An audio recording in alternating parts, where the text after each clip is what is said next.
All right, we're rolling now. And we're live. Ben Thomsen, welcome back. I really appreciate you doing this. Thanks for having me, Trevor. How's it going? That's all right. Winter has definitely arrived in beautiful Invermere. There's snow on the ground. Yeah, you're in Invermere right now. Yeah, living in Invermere, back in Invermere. Did a short trip to Europe. I was there for about a month,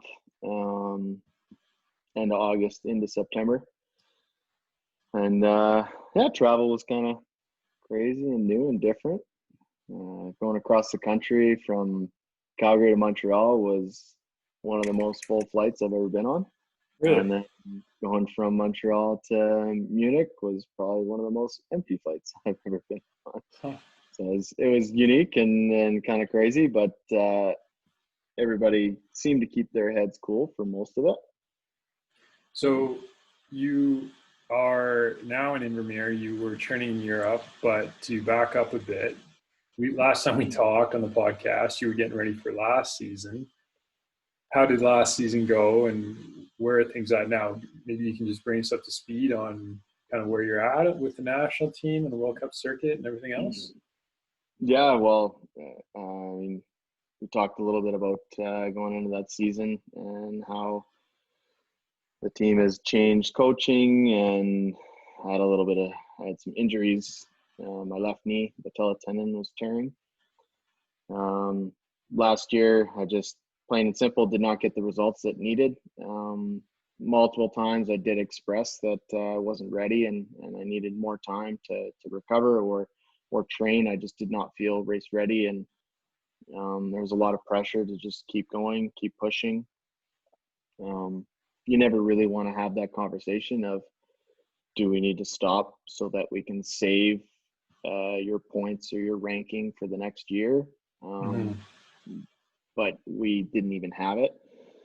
And at the end of it, races got canceled, nationals got canceled, everything came to a full stop. And I didn't have the performance or the results to keep me on the team. So it was up to their decision on whether they would take me or not. And just the way things are right now with budget and athletes coming up and me in my position, they just felt, they weren't going to be able to support me and carry me as well as give the right service and support to other athletes. So I respect their decision of that. It was not an easy decision for sure.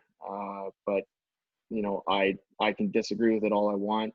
At the end of the day, I didn't get the results, and I need to perform better and get back on the team or move forward. So you were injured. How much do you think the poor year was due to your injury? 100%. There was some other contributing factors, but I can use that as an excuse all I want. It doesn't matter at the end of it. If people are just looking at the results, which is that's what we're all based on is our results and our outcomes. So I just have to use this as motivation and a learning experience to be better in the future. So last year wasn't the best year. You were injured and have subsequently not been named back to the national team. So you are on your own. You are a one-man team as of right now. Currently a one-man team. That's inspirational. It's not easy. I've been in a similar situation before in the past, before I'm in the national team, but this is a lot different. The amount of organization that goes with it. I'm booking all the plane tickets. I'm booking all the hotels, organizing everything. Not only that, but paying for it all. I have been very fortunate to land a headgear sponsor with Scotia Wealth Management. So that's awesome. A huge help. And Panorama Mountain Village is giving me some support as well, along with some other private donations. But still, a lot of it is coming out of my own pocket, which can be daunting. But at the same time, I made the decision in the spring when the team told me they weren't going to fund me that I made the decision to go forward, and I made the decision to spend X amount of dollars on it. I'm still about 60% shy of my budget, but that's it's just the way it is right now. I mean, I can go around and ask a bunch of companies for money, but as we all know, with the current situation in the world, it's not exactly easy. Right. Everybody's in a difficult spot. How much money are we talking for a full year of alpine ski racing? I mean, if I did it as cheap as possible, I'm looking at about 55,000. 50 grand. Yeah. And that's cheap. That's like, I'm lucky that I have a girlfriend in Europe and I stay at her house whenever I'm not at races. Yeah. That's getting free training everywhere. That's there's a lot of things I'm saving money on. It's just skiing is expensive. Yeah. How much would it be for the top teams? What's a high budget then? 100 grand? 500 grand? Well, Per athlete? even Alpine Canada, they state that it costs around $200,000 per athlete. Okay. Keep in mind, the bigger the team, the more support staff, the bigger the costs get. When you're doing one athlete, I mean, I'm not hiring a coach. I'm not hiring personnel. I'm not hiring anybody. Like, I'm just literally going out in races and doing them on my own. The team has agreed to help me out in that sense. They're going to allow me to train alongside with them for no extra cost. And that's huge. Awesome. That's very nice of them. And then at races, they were representing me. I don't know what the cost will be on that, but looking at about $1,000 a race, probably something similar to that. So you'll be entering the World Cup season as an individual who is from Canada, not representing Canada? Is that the idea? I'm representing Canada. Oh, okay. I'm just not representing Alpine Canada. Really? Yeah, I mean, they're still representing me, and yes, in a way, I'm representing Alpine Canada, but I'm not actually a member of them. Yeah, nothing's changed other than I'm not on the team and I'm paying all the bills. Wow. And you're allowed to enter the World Cup races because you have World Cup points. Is that why? Yeah, it's based on world ranking, and my world ranking is good enough that I create a spot. I don't think if you can ever, you might have to be top 15 before that spot becomes your spot. No one else can use it. But I don't even know if that's a case. Like, but you can't just show up to a World Cup race, right? Like, I can't just show up. No, you have to have a certain ranking, and you have to be recognized by Alpine Canada. Yeah, there's some government qualifications, like Canadian qualifications in there as well. It's So not like everybody can just jump off the couch who has money and just go race. That might work in a country that skiing is not very strong, and every nation gets one spot. So he or she can just pay their way there and go and race. And there's a few nations that do that, but for Canada, no, it's not as simple as that. They do recognize it, though. Like, Alpine Canada will allow you to enter the race. Is that how that works? Or? Yeah. I mean, what'll probably end up happening is I'll get a few starts, the first couple starts of the year, and if I'm underperforming or not performing, then probably have a conversation of like, are you even going to continue? Do we need to start doing time trials and training runs because the other guys are faster than you? I don't want to sound overly confident, but yeah, I'm very confident in my ability that we won't be having those conversations, and I'm going to have a good, strong year. Right. So, injury-wise, are you feeling better now coming into the fall? Have you had a chance to recover? I've done a lot of work this summer. I still have a long ways to go, but I am feeling much better. It's just a matter of I took a lot of rest and was able to get my body was able to actually recover for once. And then I've just been doing some different training, and it's paid off quite a bit. But like I said, I have a long ways to go. I've only done 5 days on snow, and that was just free skiing. That wasn't in the gates or in a downhill suit or anything like that. It was just sliding around like a general public. And but the knee felt really good. The body felt really good in that sense. Hmm. So, luckily with the new way the schedule is going, in case you haven't heard, Lake Louise and Beaver Creek have been canceled Right. due to the pandemic. A lot of people had a lot of feelings about that, a lot of strong Yeah. angst or anger and disbelief, but in my eyes, it was the right call. It's unfortunate not to race it at Lake Louise and Beaver Creek, but it was the right move for travel purposes and like doing everything we can not to spread.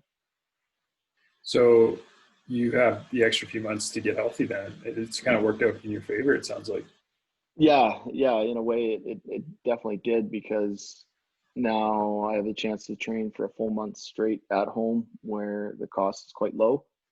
And I can just work on things like when I'm over in Europe, I don't have access to physio, I don't have access to my home, Mm-hmm. different things like that. So it's a lot better to be training at Panorama, and they're a supporter of mine, so they're going to help me out quite a bit, and they just give me extra time to get ready for the races. Right now, it's scheduled. The first race will be in Val d'Isère on December 12th, around there.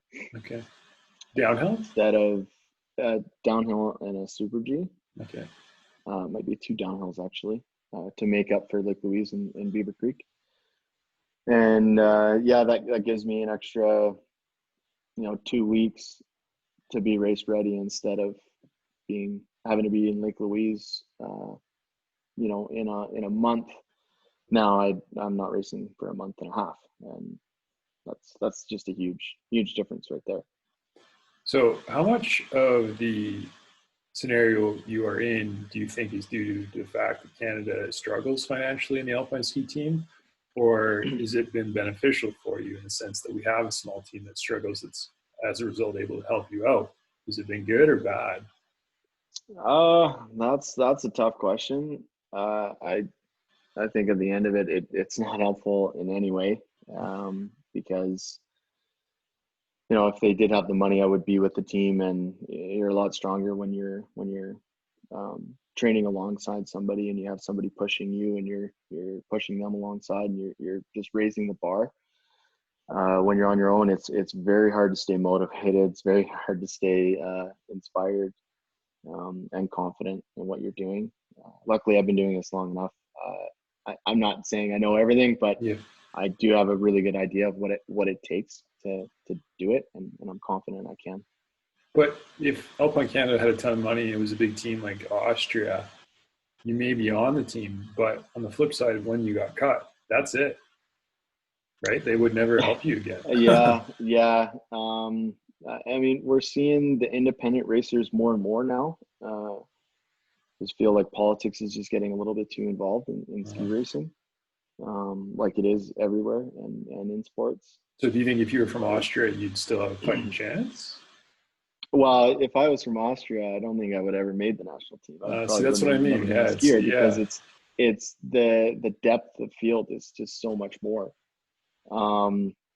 With that said, Roman Baumann, he recently switched from Austria to Germany and had a really good season last year and beat most of his old teammates.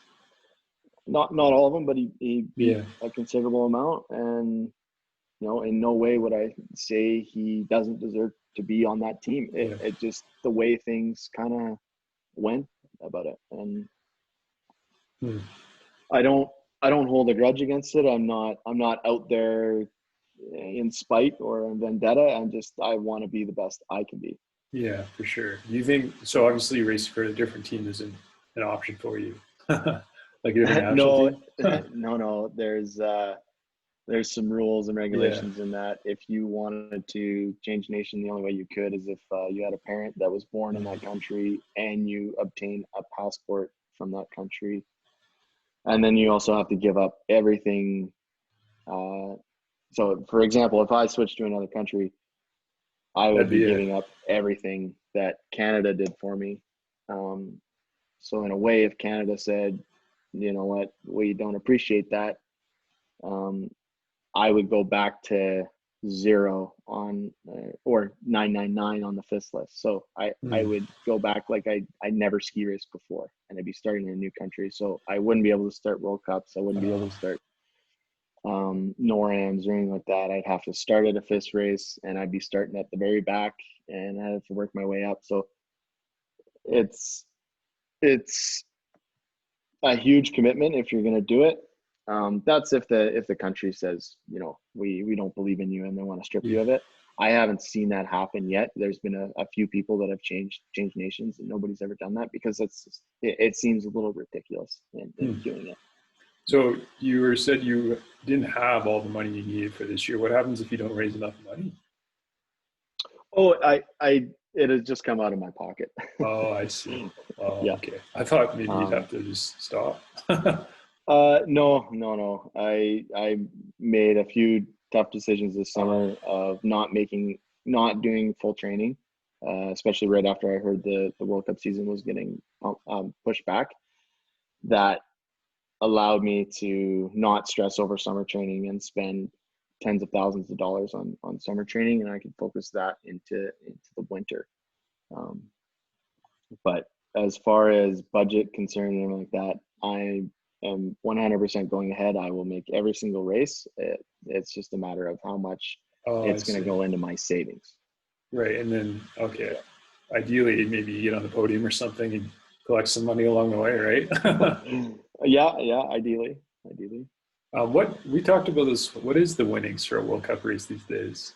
It depends on the race. Okay. Louise pays out pretty good. I think it's around 35 to 40,000 Swiss francs. Everything's in Swiss francs. But Kitzbühel is the biggest race, and it's 100,000 for the win. Yeah. But it is 100,000 worth going down Kitzbühel when your life is on the line. I feel like skiers could get paid a lot more. But with Europeans making so much money, I don't think they have a problem with it. So, I was thinking, change. Yeah, 30 grand. I'd love 30 grand in my bank account, but I mean, for a pro athlete to win a race, that's not astronomical either. Not really, no. If you are very good and you're on the podium every single weekend, like points, you make a very good living, I'm sure. Right. And it's probably a lot of fun. When you're an athlete who is struggling to get in the top 30 and make like 100 euros on the weekend. Yeah, for sure. It's a different story. So you're doing recovery now and whatnot. What are you doing for dryland these days? I've just been doing some free weight stuff, Olympic lifting, nothing crazy. I bought a bar and some bumper weights and built a squat rack in my garage with my dad, and that's pretty much as complicated as I get. Really? It's, just back squats, front squats, cleans. Yeah, nothing. So you're not missing the full World Cup training schedule and all that, it sounds like. No, I mean, I'm still doing the long 3-hour rides on the bike and the interval training and the stair training. I'm still doing all those things. It's very much similar. I just kind of collected everything, what I've learned over the years, and what works for me, what doesn't. Sometimes you have to do exercise that you don't like, but you have to look at the benefits. Yeah. And so I still kept a couple things that I just absolutely dislike doing. But I need to do it because I'm not good at it. That's why I remember the last time we talked, your strategy was to put on a bit of weight, and you felt that might be your advantage. Have you changed that philosophy? Have you decided to go a different way, or what's your thoughts on that? Well, that kind of, in a way, backfired on me because for every 5% of body weight, I can't remember I can't remember the stats of the science of it. Yeah. But anyways, long story short is more body weight equals more pressure or force through your knee and ankle and those joints. And so in a way, me being heavier was probably not good on my knee, especially when I landed flat off a couple jumps or had to make some recoveries. That's when it really tore. But this year, Yeah, I'm down a fair amount of weight, but I'm still heavier than I would have been in my best season in 2019. So what do you weigh now? Well, I don't know what it is in pounds, but right now I'm hovering around 87 kilos. I'd like to have it at around 90, What is or that in just under pounds? 90. Uh, One. it's about 190, Okay. 190 around there. That's still pretty good for someone your height. That's a little bit thick, yeah. Wait, how tall are you now? Uh, Just under 6 feet? I'm only 5'8" now. Oh, okay. I thought you had gone up there. No, But no. Yeah, 192 right now.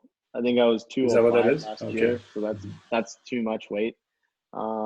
Ideally, right around between 190 and 195, Okay. like somewhere in there, with some lower body fat. Which, Yeah. So what are you targeting for body fat percentage? oh, I don't know. You'd have to ask the results when I do testing Oh, at okay. the lab. I have no idea. I think Really? it would be somewhere around like 16 or 17%. So quite high. But For a pro athlete, that's probably higher that's than, very high, yeah. yeah. Well, not very high, but they like to see us under 18. Around 15 is good for speed skiers. Tech skiers, you want less. I mean, around 10 or Really? 13. Yeah. Okay. But Um, there's been studies showing too, it is good to have a little bit more body fat because you stay warmer for longer and you have a little bit more power for longer and endurance. right. Yeah. And equipment wise, you're sticking with head then? Yeah, staying with head. I no longer have service, so that's another cost this year and something I might have to do my own. I have to prep my own skis like the good old days, Wow. but whatever you got to do to make it work. That's hard to believe. And you'll be packing around how many skis for the World Cup? Uh, well, I'm mainly focusing on downhill. My Super G points are terrible, so I probably won't be doing many Super G races. Um, but downhill, I don't know. I'll probably have 6 pairs of downhill skis, maybe 4 pairs of downhill skis. So really 3, maybe 4 bags of skis. But the good thing is everything's in Europe. I'll just fly over there, and then I'm just traveling around in a car or a van, whatever I rent, Mm-hmm. and that's easy. And then I have my girlfriend's apartment that I'll be staying at. So in that sense, I'm actually fortunate. I don't have to Um, travel around with 20, 30 pairs of skis. do you think that's a huge disadvantage? Not having a serviceman is a big disadvantage, but again, I just have to do what I can with what I got. I mean, a lot of people, we've talked about this before, and I was talking to Ken Reed about that on the podcast and skis and all that. And I mean, obviously there is a pecking order. What's your thoughts on that? Is it night and day, the top racers with their skis? Sometimes it can be, but I think more than anything, it's a placebo effect. Really? And everybody Really? has this, yeah. I mean, like, don't get me wrong. For sure, there's a difference between skis, and sometimes guys just have fast skis. Like, sometimes it happens, and sometimes it's not even the best guy. But Head has done a really good job of they know what is fast, and they've supported me all the way, and they're continuing to support me. They're giving me really good skis. I'm not worried about that in any sense. But I think most of the time, a lot of people get too caught up in, oh, what model does he have, or oh, he has those skis, and it at the end of the day, like, that's just in your head. Like, go out and focus on what you're doing and you're skiing, and that'll be way faster than a fast pair of skis. Mm-hmm. So you're relying on a pair of fast skis. Like, sometimes skis will be fast no matter what, Mm-hmm. but crappy skiing is crappy skiing no matter what. Well, I just remember like growing up ski racing, it's such a tight sport where the winner's separated by tenths of a second, right? So Mm-hmm. you would think that a good pair of skis is the answer, but it sounds like that's not the case. Uh, yes and no, but because it's so tight, yeah, you want every inch that you can get, every little advantage. But you know, if your serviceman misses the wax, that's a couple tenths. If your arm is out and you have a bad jump, that's a couple of tenths. And there's so many ways that time can be made up or lost. I think it's stupid to single out one thing and get hung up on that, because there's so many other ways you can make up time for that. Yeah, that's a fancy term, isn't that? Complexity theory, where subjects are too complex for humans to understand. It's true, though. Yeah. There's so many variables that go into a downhill race. I suppose you can't worry about the skis over everything else. Yeah, I mean, if you get a headwind, the other guy gets a tailwind. If you get flat light, and the other guy gets good light. You know, the list goes on and on. There's way too many variables. So those pictures of the wind tunnels and all that, how important do you think those things are? And that's very important too, because you can have this idea of, okay, I'm really good with my hands here, but you don't actually know that until like you go test in the tunnel, and then next thing you know, like, oh, I'm actually better with my elbows like out and my hands down, or vice versa, like up and covering in your nose. Like,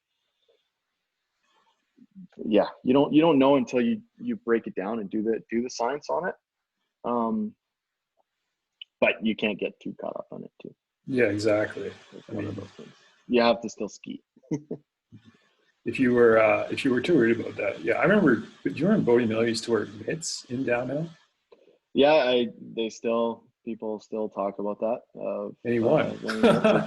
Some guys wear mitts, and they're convinced that it's faster in the tunnel. It is. We've seen that multiple times, but it's only faster in certain cases. And you know, if you're not comfortable with it, how fast are you going to be with it? Because if it's uncomfortable to hold it a certain way, or if you don't hold your pole, then you're probably not going to be as aerodynamic as if you're comfortable. There's so many things that all apply to it. I think what it comes down to is finding a position you're comfortable with and making that as fast as possible, not taking the fastest thing and then trying to get comfortable with it. Sometimes you can do that, but if it's too big of a change, you're gonna start to go the other way and lose what you had. It's kind of like that book, It's Not About the Bite by Lance Armstrong. Did you ever read that one? I've read some of it, but not all of it. I mean, that's a big subject, but yeah. you can kind of get the sense of where that's coming from. yeah, totally. I actually had Tyler Hamilton on the podcast. I don't know if you saw that. I saw that. Yeah, that was pretty cool. Yeah. Very interesting to hear his perspective on that world. Yeah. Have you seen much of that in alpine skiing? Doping? I mean, you can have your... Would it help? I don't know. I think it would help in the sense of like getting stronger and quicker recovery, and maybe not preventing injury because you lose your elasticity when you do certain things, I'm told, like steroids or whatever. But I think it would be a huge benefit if, you know, I could go out and do 10 runs a day and then the next day go out and do 10 runs again, and my body would not break down. I would fully recover. And so it's not necessarily the strength and the fitness that you gain from it, but it's just those miles that you can actually do. Because a 2-minute course or a 1:30 course, I don't think like blood doping or anything like that is going to actually benefit you. It's more just your ability and being able to withstand forces and what's being thrown at you when you're extremely fatigued. Do they test on the World Cup circuit? Yeah, they test. They test. So the Canadian Olympic anti-doping, whatever it's called, I don't know. Ethics of sports. They do testing, and then WADA, World Anti-Doping Association, they do tests as well. And then when you're at races, the top 3 are tested, and then one random every single race. It's not like people are not being tested like other sports that you see, and people are clearly doing it. And then They they do get the warning about the test, and then yeah. it's like, oh, he's clean. Or if somebody gets busted in some of those sports, I'm not gonna like single anybody out, but you get busted, it's like, really, come on. Well, yeah, and the problem is that they test, but the tests aren't good enough, and the athletes are way ahead of the tests. That's a problem. Yeah, I mean, the doping is always going to be ahead of the testing. That's just how it is. You don't think that's a problem in ski racing? I mean, I think it's a problem everywhere. I Really? think it's even a problem.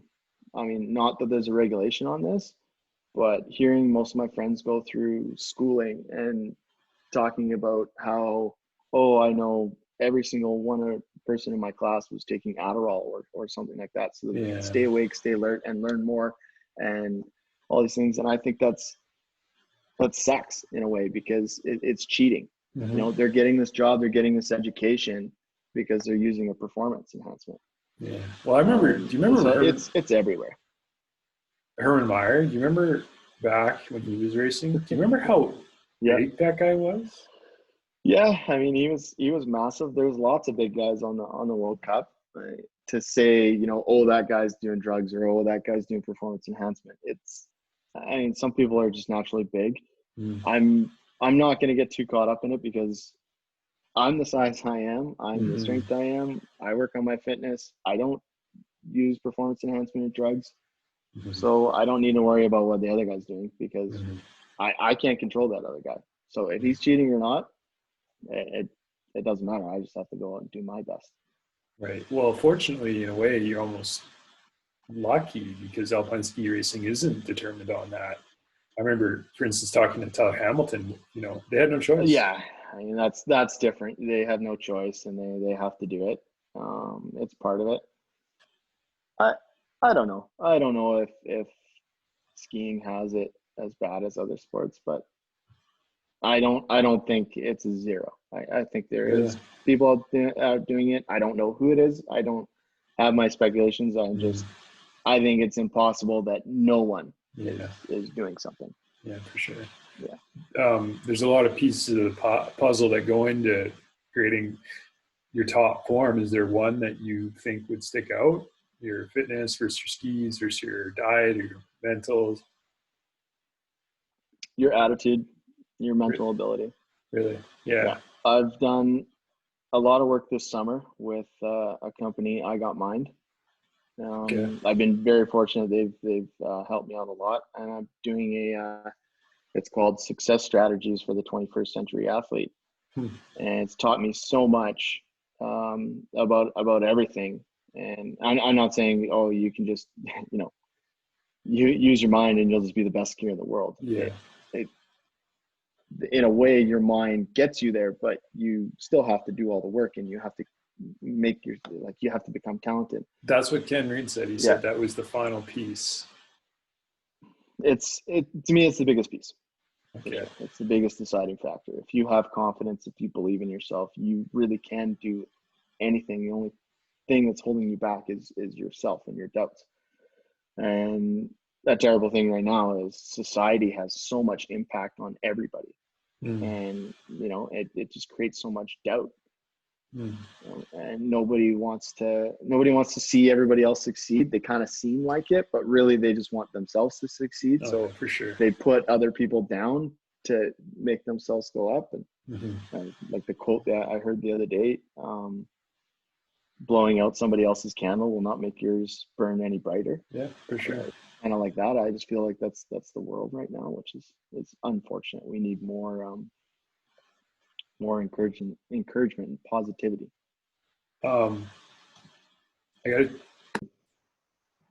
So mental being the most important part. You've had tough times in the past. What do you do during tough times to kind of get you through those periods, to see the end of the tunnel? Yeah, I've gone through quite a bit of highs and lows. And yeah, that's an understatement. I mean, you've been on and off the team. How many have you been on? Well, twice now. That's amazing. Not really twice, but I mean, I should have been on the team. They didn't take me. I went independent. I finally made it on the team, and then it kind of felt like they were just trying to get rid of me the whole time. They weren't, but At the end of it, I didn't make the results, so I had to go. It's nothing against them.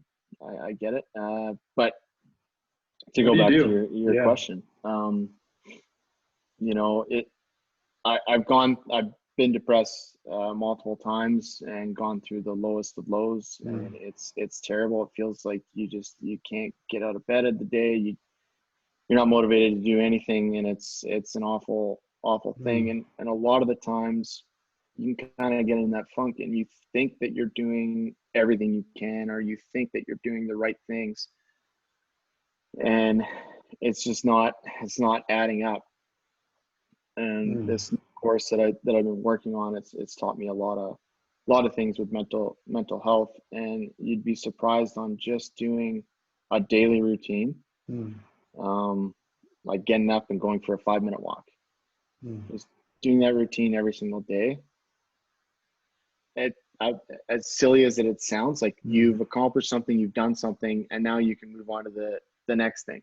Yeah, it's and not silly you at do all. that more, and you do that more and more, and you just start to build up that confidence, and just everything becomes normal. And it's kind of crazy how much your attitude can change.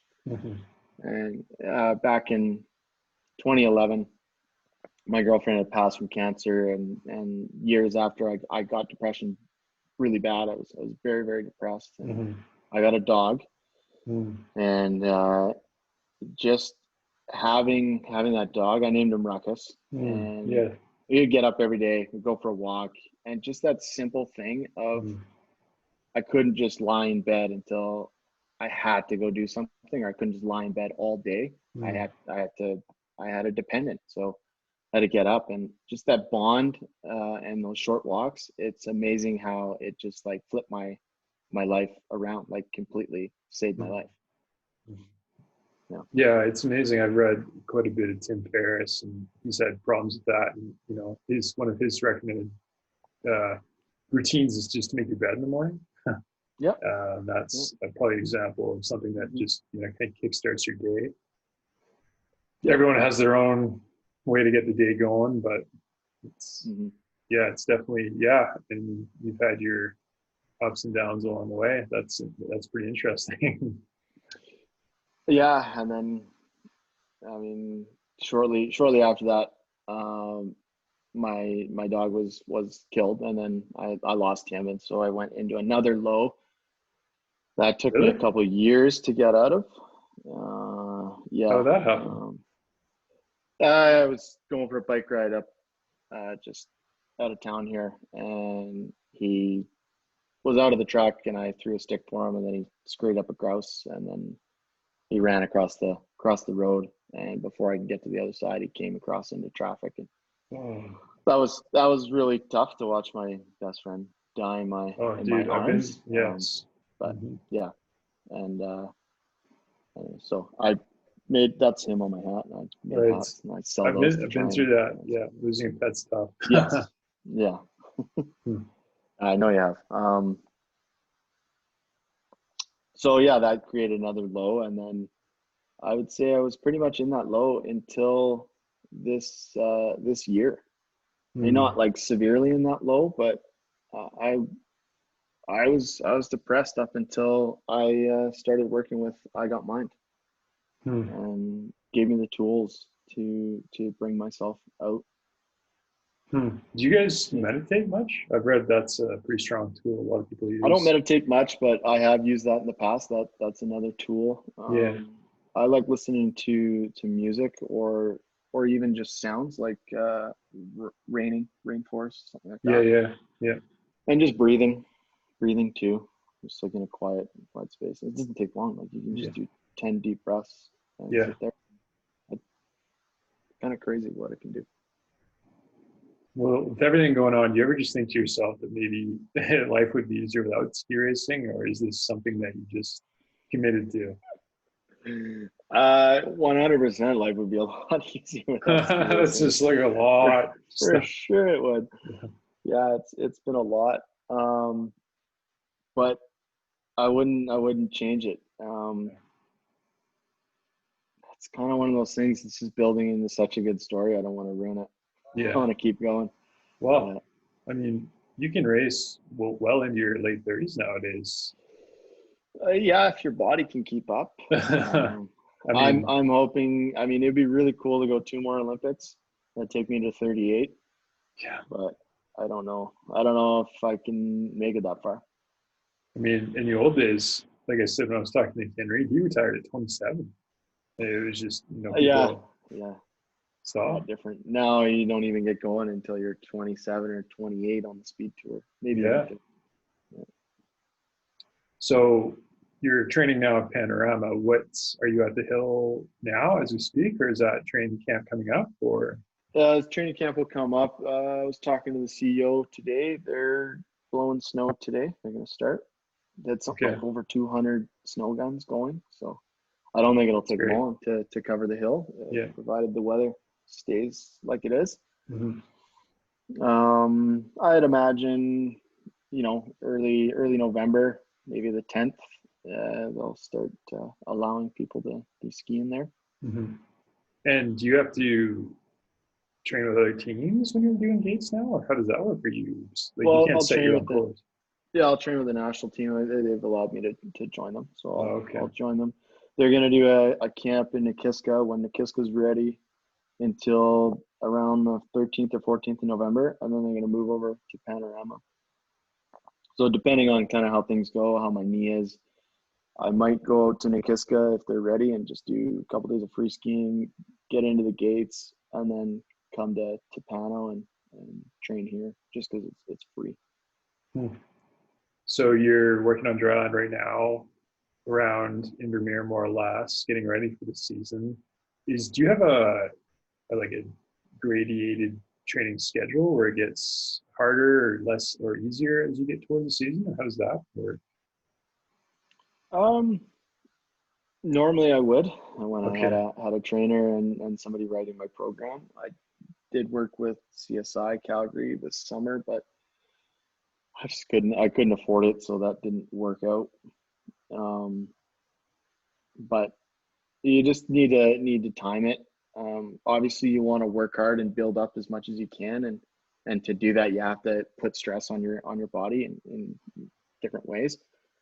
But you need to be careful of, you don't want to stress it too much and then go into the season and then feel the whole season like, oh my God, I need a rest, I need a break, Mm-hmm. like I'm tired.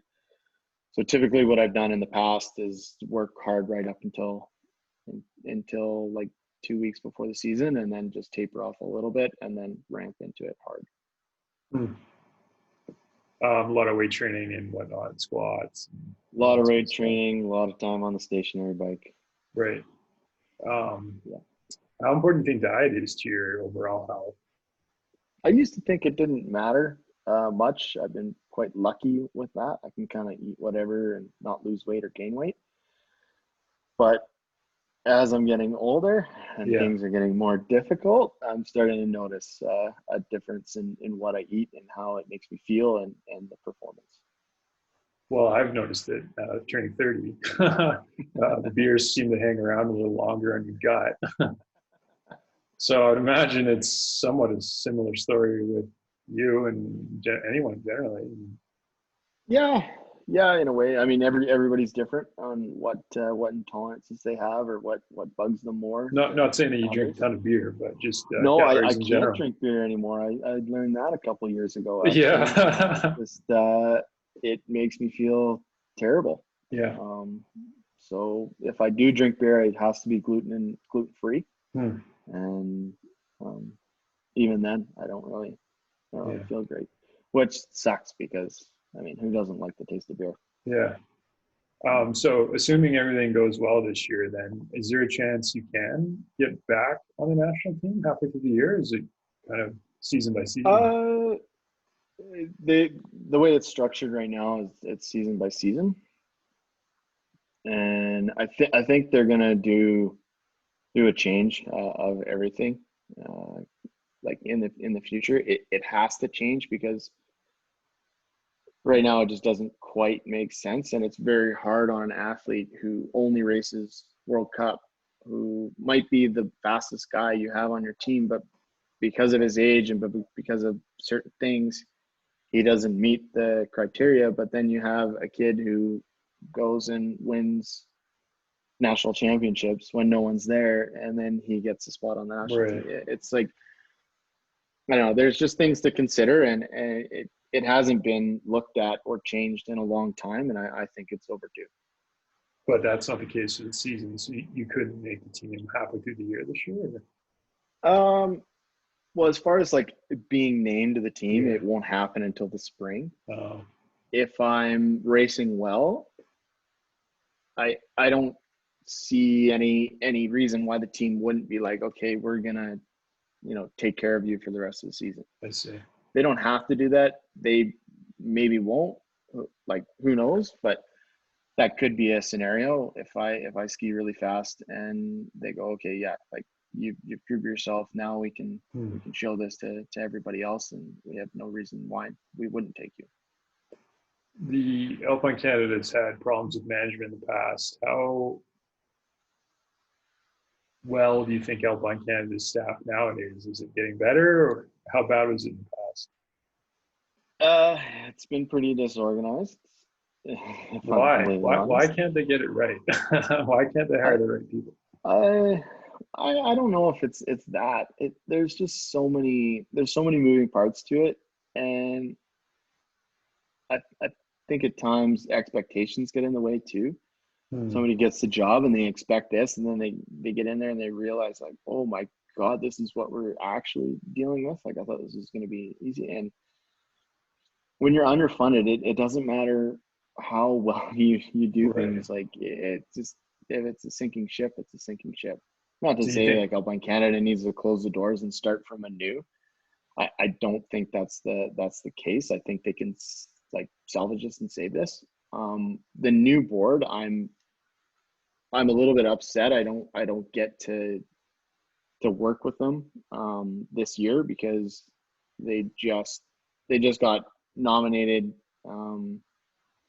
last year, and Hmm. so like we didn't really see much. And then now I'm seeing a bunch of changes, and I've had multiple conversations with many different people in those positions, and they're saying all the right things. They seem like they have a very good handle on what they need to do to fix this solution, or to make a solution and fix the problem. As for the new CEO, Therese, I haven't had a conversation with her, and I don't know much about her, but I hope she does great. And as for Vanya leaving, again, I think it was a really difficult position to be in. There's times where you can look at her performance was excellent, and there's times where it maybe seemed like it didn't quite meet the Hmm. bar. But it's just seems like they've been saying the same thing for years and years. Like, even when my dad was coaching in the 90s, early Hmm. 90s, late 80s, that they want to be a top three nation in ski racing. Hmm. That's a great goal to have, but I think it might be a little bit unreachable Hmm.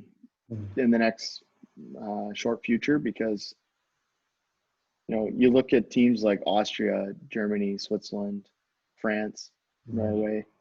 They have so many athletes And money.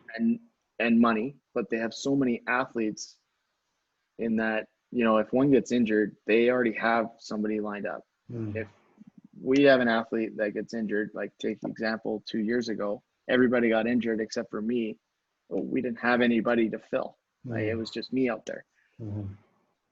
If you want to be a top three nation, you need, like, I don't know, 10, 10 or more athletes scoring inside the top five at every single race Hmm. to be comparable with these.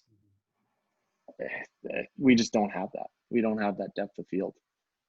Do you We think? might be able to do it every once or so race a year. Like, an Hmm. athlete will have a good year and they finish, top 10 overall. But you need multiple athletes that are finishing, inside the top 10, inside the top 15, inside the top 20. Hmm. Do you think that it's a matter of building up the system from the bottom up, or does it come from the top down? Um, well, now that I'm a senior athlete, Well, I'm not Mhm. even on the team, but if I were, I'd be You the would senior you would be athlete. the top end, I'd be the top end of it. And I don't think it's about like servicing one or the other.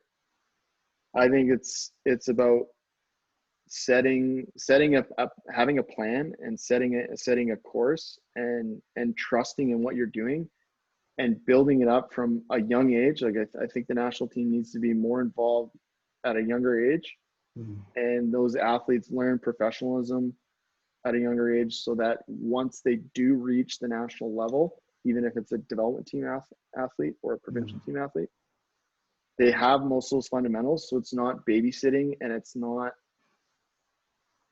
like hand holding, Mhm. to get them to do the exercise, get them to do their core, or go talk to their servicemen. Like these Mhm. little things, it's a waste of time on so many levels. And yeah, it's important that those athletes are confident in what they're doing, and then they can just listen to their coach, and everybody's working together, and you build it up and you build it strong, instead of this whole, you get the kid you don't want to deal with, or the Mhm. athlete you don't want to deal with because, oh, him again. It should be a team. It should be united. Everybody does the same thing. And like the men's speed side in general, Johnny Kachera's group, Mhm. like the Jack Crawford, the Cameron Alexander, Kyle Alexander, Brody Seeger, Broderick Thompson, all those guys, they've been racing together for so long. They have that. Mhm. And I think that is a team that can do something in years to come. Um, but they also have a lot to learn too. And it didn't quite work out. We did not mesh. I Mhm. was kind of trying to do my thing. They were trying to do their thing, and clashing a little bit. And you just can't have that. If you want everybody to be successful, you all have to work together. Some people think you got to start with the clubs, like the junior level, and build up from there. You think that you need to kind of disperse the resources across Mm, the board? I think club level is a little too early, and that's kind of a problem that's happening in the last few years. Is everybody goes, oh, if you want to be serious in your sport, you got to be practicing 3 times a day at 6 years old, and Right. you're just drilling the love and passion out of the athlete. They Right. like this will not like that. Mhm. Um, yeah, so it's finding that balance of teaching them the right things, being professional, and carrying that through. A lot of what I'm learning in this success strategy course is like confidence and belief and communication, Mhm. trust, expectation, all these things of it. I've always gone through the sport where you get down to the bottom, and it's like the coach is yelling at you because you suck and you did this Mhm. wrong. Yeah. And it's constructive criticism. Right. There's nothing constructive about criticism. Well, yeah, You just not like that. Mhm. it is not. You need to be honest with yourself, and you need to listen to what the person's saying, and digest it. But in no way do you need to do this negative and bullying and belittling Mhm. behavior. It's so toxic. It's terrible. If you had a kind of control over Alpine Canada, hypothetically, what portion of the whole organization would you say needs the money or needs the fix? Is it the club level? Is it the kind of intermediate teenager phase? Is it the national team? All of it? Um, I would bring back like an invitee program. Hmm. So for an Kind of like the. athlete, so I wouldn't have a development team. I would have a World Cup team, and then I would have a circulating development team of the top athletes of the provincial team. They're going to the races or training camps with the national team, and same thing on the club level. You have your top club athletes, and they're getting invited to go ski with the BC team. And Hmm. that way, it creates a little bit of internal competition between the clubs and the provincial teams to strive to like, oh, I want to go to that camp. I want to go to the Mm. next. So like they're competing against each other, and then only one gets to go, and then those guys are competing together, and they go forward. I would put more attention into that. Mm. Yeah, I don't know how you solve the issue of supporting the top athletes without having a considerable amount of change in money. Money. Like even if you do have that, it's like, well, what do you do first? You just like chop the team and start from anew? Do you start this new program from younger roots? Do you service the World Cup team in hopes that you get results and then in that way brings back money? It's really like there's many ways to skin a cat. Well, that's what I'm curious. Yeah. Yeah. But if it were me, that's what I would do. I would, try and create something where you're having the clubs compete, not compete, but like, yeah, push each other to go further. And same with the provincial teams. Kind of Be like a little bit more fluent. Right. Bridge the teams a little bit better than what's Yeah, going because on. from what I've heard in the last couple of years, it's very much the national team doesn't want to work with the provincial teams, vice versa. Clubs and BC, like everybody kind of gets held on to their athletes, which I understand. But then once that athlete moves on to the next team, it's, like they're trying to, yeah. Do you think that's partly because Canada's so big and spread out and divided in a sense? Totally. Like it's big, it's spread out. Things aren't as easy, and we can do a better job on working more efficiently together, like training together. I don't know why everybody gets so bent out of shape. Like even within teams, the age groups, they compete against each other about hill space and what they're doing and type of training, and it just becomes this whole, I don't know, ego battle instead of just putting gates in the ground for the kids to ski around. It's not that hard. Yeah. It's quite simple. Yeah. Have you been on a team that seemed to work really well, or you had a time in your career that everything just like the transition from one team to the next worked, or the coaching and the selection worked, or? I've always had quite a bit of pushback and politics to deal with in a way. Yeah. So it's never really been a smooth transition. It's always like I have to prove myself even more and more and more. But I've been on many teams that have been great. Yeah. Like when I was on the provincial team with you, it was I felt that was one of the better teams. Like, yeah. Although we did have our differences and people picked on each other or did stuff to each other, like at the end of the day, we were all having fun, smiling, and ski racing. And I really, as the older you get, you lose that. You totally lose that. And Manny, he recently retired, and he was one of those guys, like he would just always joke around and laugh and keep it light. And it frustrated me in my early years because, man, like serious, like let's go and like we got to concentrate. Yeah, not until recently I realized, how much better it is having an athlete like that. It just lightens the mood compared to just Mr. Serious all the time, like some of the other athletes. Yeah, no, for sure. I mean, just interesting to get the perspective on, what parts of the system are working well right now, or what parts seem to work well. I remember those BC team days were pretty fun. Stressful, but probably the best time of my racing career were those later years, I'd say. I mean, fun wise. Yeah. Actually, K1 was really fun. Do you remember that? Not to get too off topic here, but those younger years when it doesn't matter at all. And I think the Whistler Cup years. Yeah, like that. That was really good. Those are so fun. Yeah.